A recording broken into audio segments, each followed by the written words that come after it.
A boot slammed against the screen door and threw it open. A duffel bag flew out and landed in the dirt. A second bag followed, hitting the gravel with a hard thud. Then came the boy. He stumbled down the porch steps and caught himself on one knee. Behind him, a man's voice cracked the morning air open. "Don't you ever set foot back here." The screen door slammed shut. A bolt slid home. The boy stayed down on that knee for a long minute. His hands were shaking. He was 18 years old. He had 2 duffel bags. He had $43 in his pocket. His name was Caleb Morrow, and 12 hours from now he'd be standing in front of a cabin everyone had written off as worthless. What he found inside the walls would rewrite the whole story of his family. Stay with me on this one. The sound of his father's voice still rang in his ears as he walked down the long gravel road. He didn't look back. He'd promised himself he wouldn't.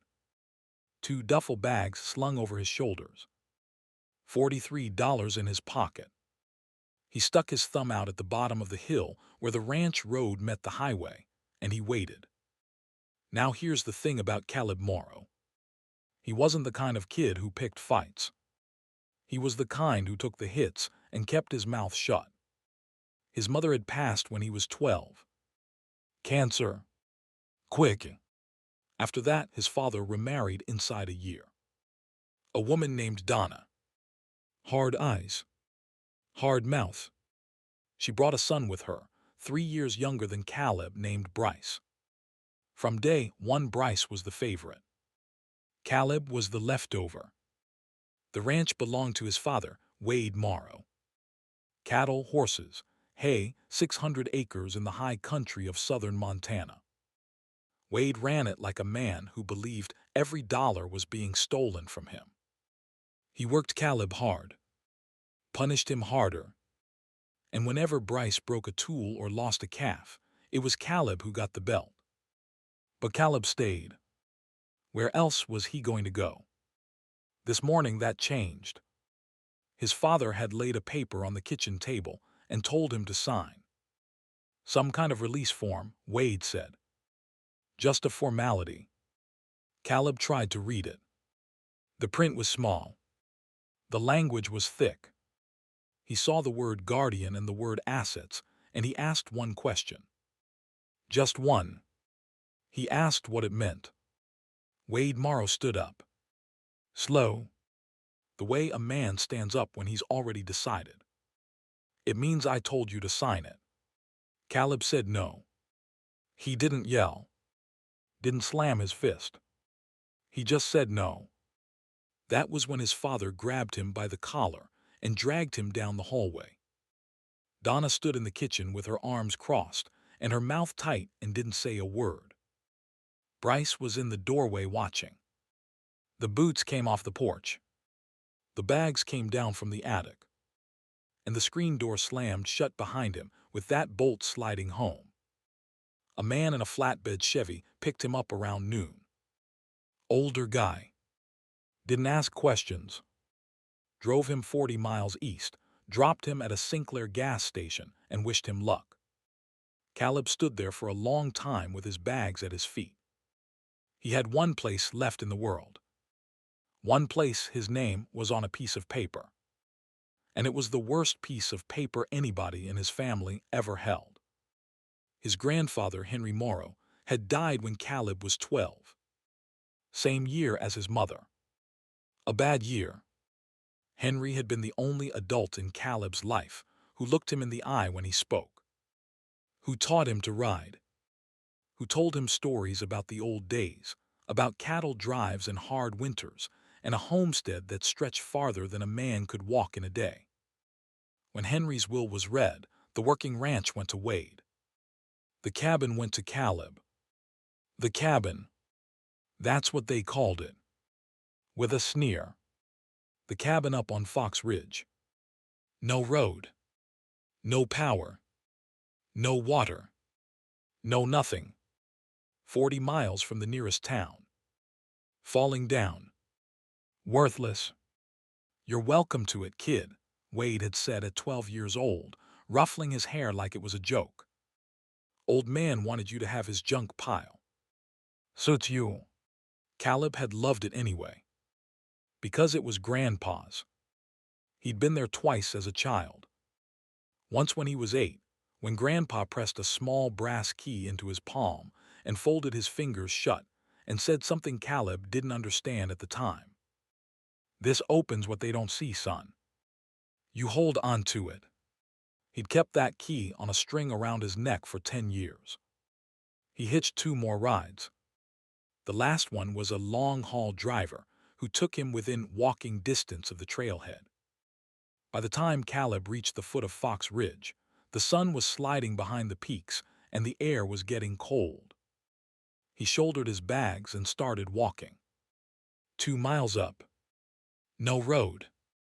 Just a deer trail and a memory of where the cabin used to be.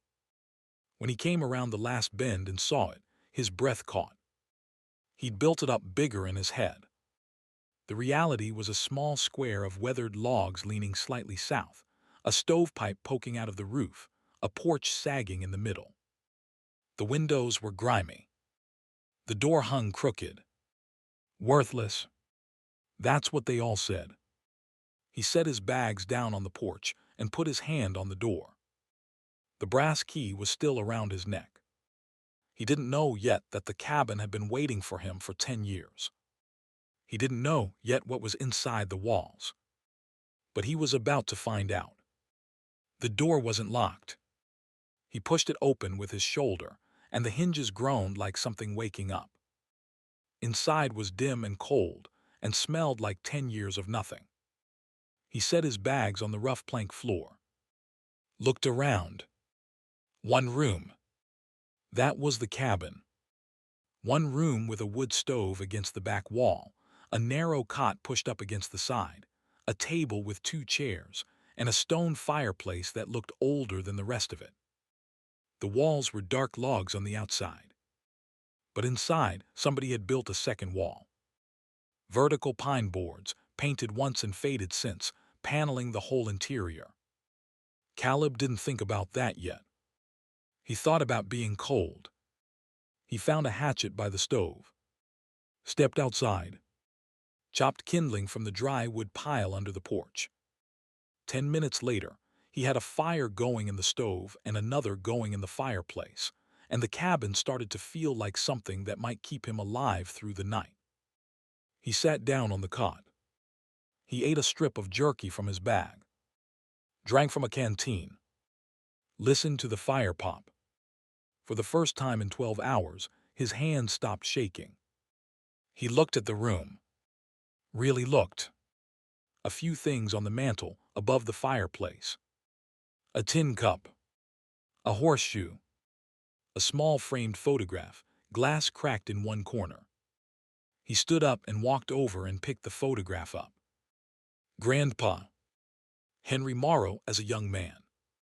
Maybe 25. Standing tall in front of a wide stretch of land. A fence line running off behind him. A windmill in the distance. He had one boot up on a fence post, and his hat tipped back and a grin on his face that Caleb had never seen on his own father. Not once, not ever. Caleb stared at it. Something was off about the photograph. He couldn't say what at first. Then he realized. The land behind Grandpa wasn't this land. This was Fox Ridge, all timber and rock. The land in the photo was open. Rolling. Pasture as far as the camera could see. A working ranch. A big one. Was it the same land his father ran now? Caleb couldn't tell. He'd grown up on his dad's ranch.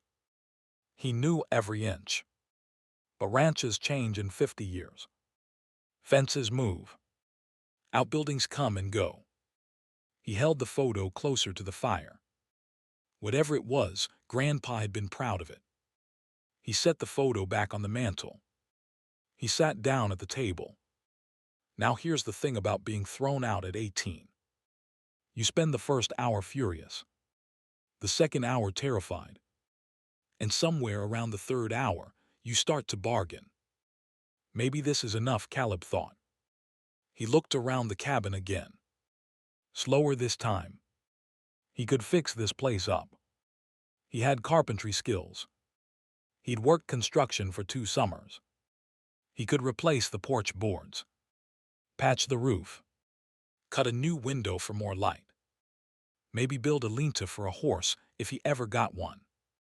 There was a creek a 1/4 mile down the slope. Trout in it, Grandpa always said. Deer all over the ridge. He had his rifle in the second duffel. He could do this. He could be okay. Maybe being thrown out wasn't the worst thing that ever happened to him. Maybe being thrown out was the start of his real life, where nobody told him to sign anything, where nobody hit him, where the only voice he had to listen to was his own. He took a long breath. The fire crackled. The wind moved through the pines outside. For a moment, sitting at that rough wooden table, Caleb Morrow felt almost peaceful. He'd go into town in the morning, he decided. Get supplies. Find some work. Come back. Make this place home. Forget Wade. Forget Donna. Forget the whole rotten ranch. He pulled out his last pack of cigarettes. Lit one. Watched the smoke curl up toward the rafters. He was going to be okay, he thought. Then his eyes drifted to the wall. The interior wall. The pine paneling. And something snagged in the back of his mind. The kind of thing that bothers a carpenter without him knowing why at first. He stood up, walked over, pressed his palm flat against the boards, stepped back, walked the perimeter of the cabin on the inside, then went outside in the dark with a flashlight from his bag and walked the perimeter on the outside. Came back in. The interior was smaller than the exterior. By a foot. Maybe more. Somebody had built a false wall. His grandfather had built a false wall. Caleb stood there with his cigarette burning down between his fingers, staring at the pine boards, his heart suddenly loud in his chest. He thought of the brass key around his neck. He thought of Grandpa's voice. This opens what they don't see, son. For 10 years he'd thought it was just a sentimental thing. A keepsake. A grandpa thing. Something said to a kid to make him feel special. Maybe not. He took a step toward the wall. Stopped. He was tired. He was so tired. The day had hollowed him out. He'd been thrown out of his own house, ridden in 3 different trucks, hiked 2 miles up a mountain and built 2 fires. Whatever was behind, that wall had been there for 10 years. It could wait until morning. He stubbed out his cigarette, walked back to the cot, pulled the wool blanket up over himself, closed his eyes. The fire was warm. The cabin was quiet. Tomorrow, whatever it was. Tomorrow. He drifted toward sleep, with one hand resting on the brass key around his neck. Headlights swept across the wall. Caleb opened his eyes. For a second, he didn't understand. He was in a dark cabin. There was an engine running outside. Tires on dirt. A door slamming. Then a second door slamming. Then voices. He sat up so fast the blanket fell off the cot. He grabbed the rifle from beside the bed and crossed the room in 3 steps and stood behind the door with the gun half raised. Then he heard the voice. Caleb, open up. His father. His chest went cold. A second voice. Donna. Caleb. Don't be stupid. Open the damn door. 2 hours of dirt road at night. They had driven 2 hours up a mountain road in the dark to get to a cabin everybody said was worthless. Caleb lowered the rifle. He opened the door. His father stood on the porch in a barn coat with a folder under one arm. Donna stood a step behind him. The truck was running. Headlights painted them both half yellow, half shadow. "What do you want?" Caleb said. His father pushed past him into the cabin. Donna followed. Caleb shut the door behind them, but didn't put down the rifle. Wade looked around the room. Took it in. The fire. The cot. The photograph on the mantel. He turned around. "I want you to sign the cabin over." Caleb stared at him. "What?" "You heard me. The cabin and the land. Sign it over. I'll give you $1,000 cash. You can keep the bags, keep the rifle, walk out tonight, and never see me again. Fair deal." Now here's the thing. This morning, this same man had thrown Caleb out of the only home he'd ever known, with 2 duffel bags and $43. Hadn't given him a ride. Hadn't given him a coat.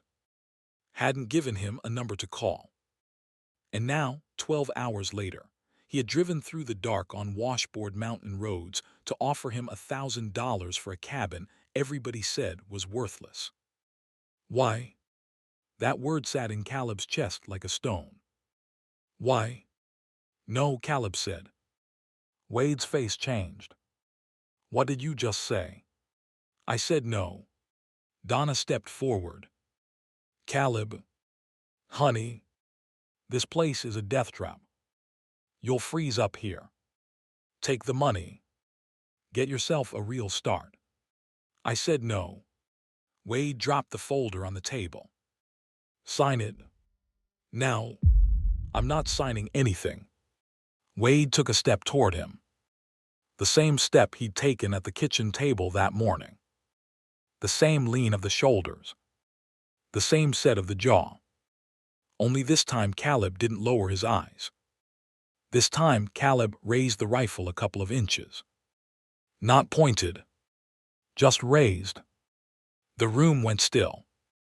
Wade looked at the rifle. Looked at his son's face. Looked back at the rifle. A muscle in his cheek twitched. "You'll regret this," he said quietly. "You don't have a job. You don't have a friend. You don't have a future in this county. I will make sure of it." "Get out of my cabin," Caleb said. The words came out steady. His cabin. He'd never said those 2 words together before in his life. Wade picked up the folder. Donna's mouth was a tight little line. They walked to the door. Wade stopped on the porch and turned back. "That place isn't worth $1,000, kid. I'm doing you a favor. Last time I'll offer. Get out." The truck doors slammed. The engine revved. The headlights swung. The truck ground its way back down the mountain road, and the sound faded slow, and then it was gone. Caleb stood in the middle of the cabin with the rifle in his hands, and his heart pounding so hard he could hear it. He set the rifle down on the table. He sat in the chair. He stared at the wall. His father had driven 2 hours through the dark to buy a worthless cabin for $1,000. His father didn't do anything for free. His father didn't drive across the yard for free. There was something here. There was something here, and his father knew it, and his grandfather had hidden it, and the only person who'd ever been told the secret was an 8-year-old boy with a brass key around his neck. Now look. If you've been with me this far, if you want to see what Caleb finds when he tears into that wall, go ahead and hit that subscribe button. There's a lot more story coming. Stay with me. Because what comes next changes everything for this kid. Caleb stood up. He picked up the iron poker from the fireplace. He walked to the wall where the boards didn't match. He set the tip of the poker behind the first board. And he pried. The nails screamed coming out. Old square nails. Hand cut. The board came away in his hand and clattered to the floor. He shined his flashlight into the gap. Nailed to the back of the stud eye level was a small leather pouch. He pulled it free. His hands were shaking. He untied the drawstring. tipped the contents into his palm. A small brass key, identical to the one around his neck, and a folded piece of paper. He opened it. 3 words in his grandfather's handwriting. "Keep going, son." Caleb stared at the words for a long time. Then he picked up the poker again. And he kept going. He worked through the night. The first hour he was careful. Pried each board slow, set them in a stack against the cot, marked which wall they came from. After the first hour, he stopped being careful. The poker wasn't fast enough. He went out to his bag and got the hatchet and the claw end of a hammer, and he ripped boards loose like a man who'd already decided this cabin would never look like this again. He found the first hiding place behind the south wall. A small metal box iron with a hasp. He hauled it out and set it on the table and used the brass key from the pouch to open it. Coins. Gold coins. Old ones. He didn't know coins, but he knew shine. 20-some pieces, each one heavier than it had any right to be, stamped with eagles and dates from the 1800s. Double eagles, he found out later. $20 gold pieces. Worth a hell of a lot more than $20. He set the box down, sat in the chair, stared at it.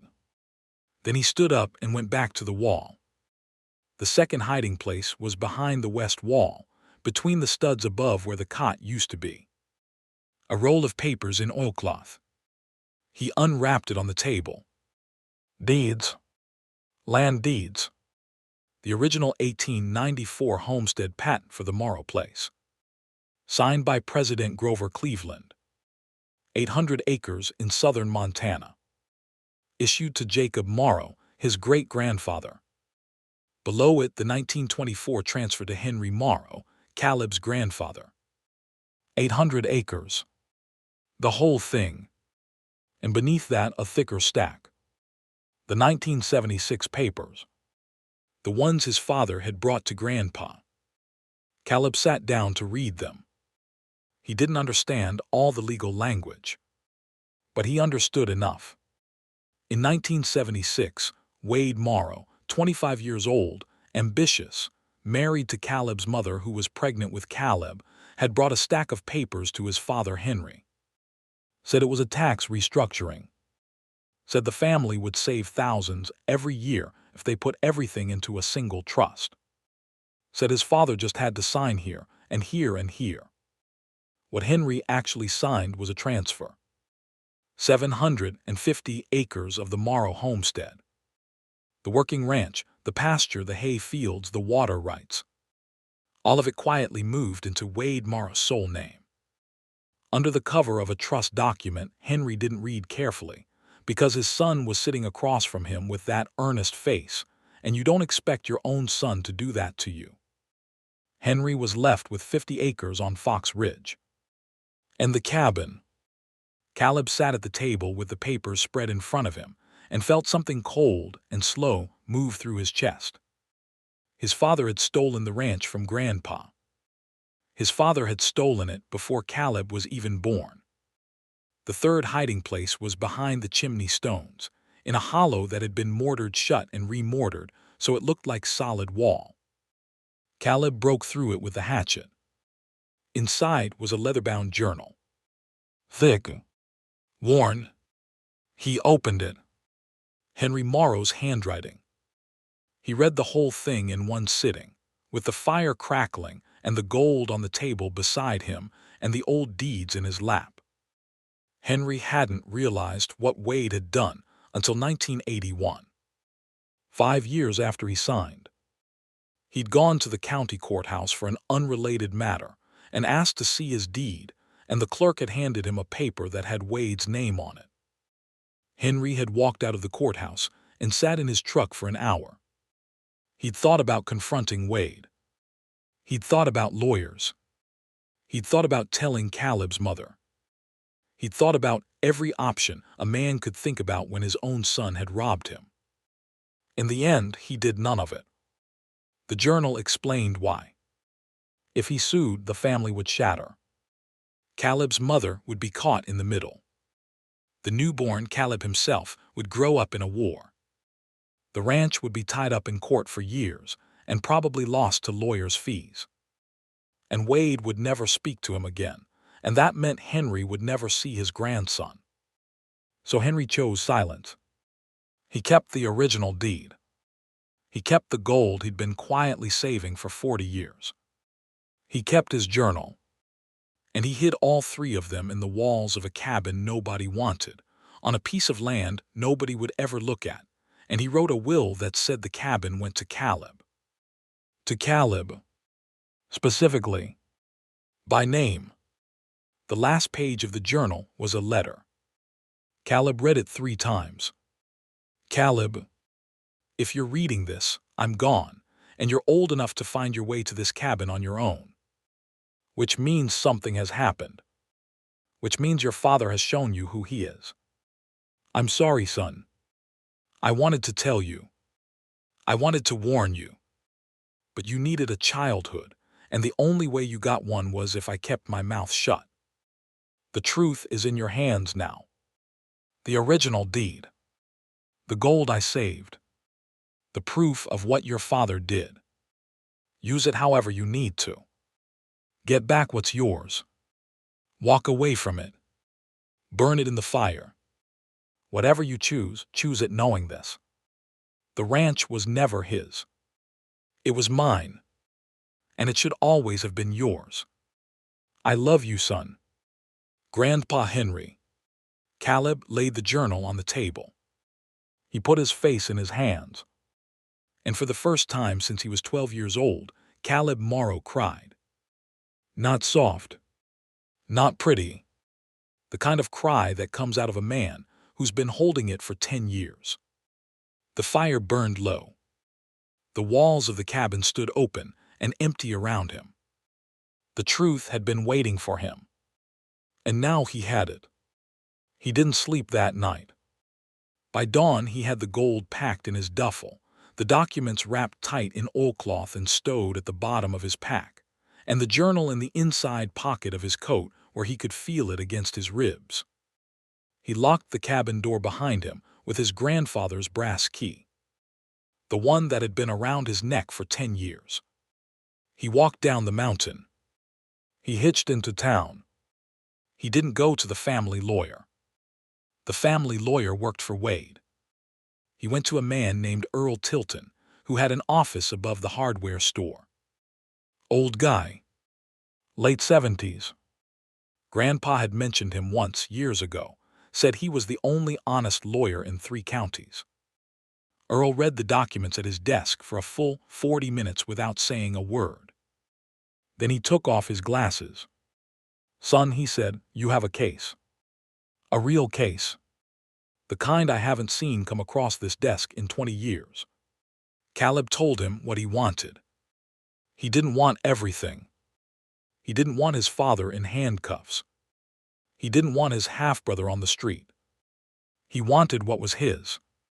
He wanted the original homestead.